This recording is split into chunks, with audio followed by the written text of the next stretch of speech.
Ambulance চালিয়ে সংসার, ফাঁকে পড়াশোনা। ৫-৬ বার ব্যর্থতার পর ইসরোর টেকনিশিয়ান নদিয়ার দেবজিৎ।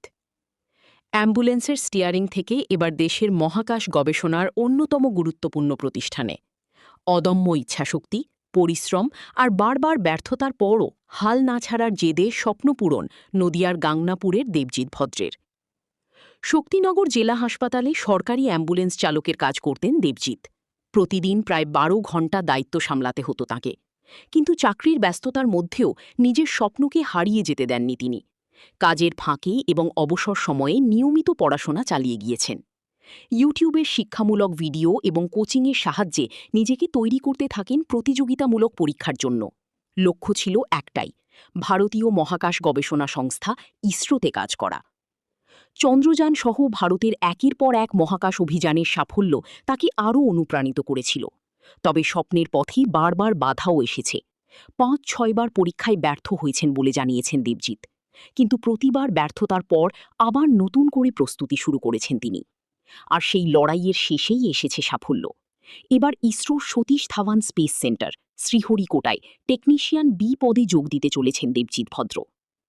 ছেলের এই সাফল্যে স্বাভাবিকভাবেই খুশি পরিবার। মা চাইনা ভদ্র জানিয়েছেন, সংসারে অভাব থাকলেও ছেলের স্বপ্নের পথে কখনো বাধা হয়ে দাঁড়াননি তিনি। বাবা দীপক ভদ্র এবং স্ত্রী প্রিয়াঙ্কা অবশ্যই ভালো লাগার কথা, ভালো লাগবেই। এরকম চাকরি তো সচরাচর মেলে না। এটা আমার স্বপ্ন ছিল ঠিকই, সেটা তোমার হচ্ছিল ওই চন্দ্রযান ছাড়ার পরের থেকে মনে একটা চিন্তা এসেছিল যে এমন একটা জায়গা যেখানে ভারতের বিশাল সুনাম হচ্ছে, সারা পৃথিবী ভারতকে দেখছে। সেই তারপরের থেকে আমি আস্তে আস্তে এটার বিষয়ে পড়াশোনা শুরু করি। আমি পেশায় একজন অ্যাম্বুলেন্স ড্রাইভার, শক্তিনগর ডিস্ট্রিক্ট হাসপাতালে চাকরি করতাম, সরকারি অ্যাম্বুলেন্স চালাতাম। সেখান থেকে ১২ ঘন্টা ডিউটির ফাঁকে বাড়িতে এসে পড়াশোনা, কোচিংয়ে গিয়ে পড়াশোনা, আর ডিউটিগুলো যখন ডিউটি থাকতো না তখন সেই টাইমে পড়াশোনা, এগুলো করতাম।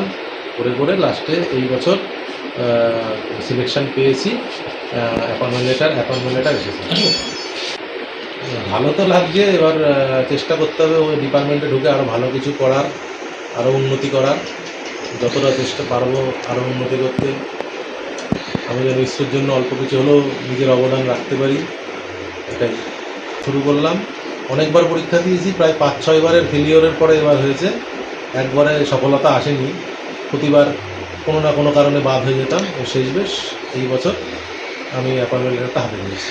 সফলতার পিছনে সবার উপরে ছিল ভগবানের আশীর্বাদ, তারপরে মা বাবা, বাড়ির সবাই, তারপরে কোচিংয়ের আমার বন্ধুবান্ধব যার সাথে আমরা পড়াশোনা করতাম। আমার বিশেষ করে একটা বন্ধু ছিল যাদের সাথে কম্পিটিশন করে পড়াশোনা করতাম।